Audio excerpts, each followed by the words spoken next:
নোয়াখালীর সোনাইমুড়িতে বাসের যাত্রীকে মারধরের ঘটনায় দুজনকে গ্রেপ্তার করেছে পুলিশ। মঙ্গলবার দিবাগত রাতে তথ্য প্রযুক্তির সহায়তায় তাদের গ্রেপ্তার করা হয় এবং বুধবার দুপুরে আদালতে সোপর্দ করা হয়।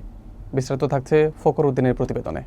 গ্রেপ্তারকৃতরা হলেন সোনাইমুড়ি পৌরসভার বিজয়নগর গ্রামের আরিফুল ইসলাম আরিফ এবং হাবিবুল্লাহ দরবেশ বাড়ির জাহিদুল ইসলাম হৃদয়।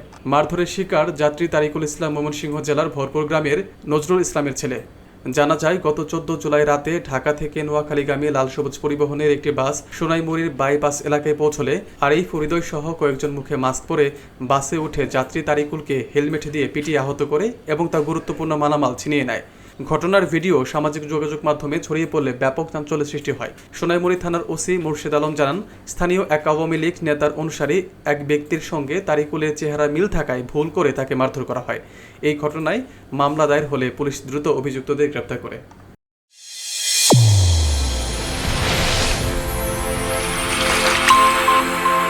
চ্যানেল A1 হৃদয় রেসপন্স।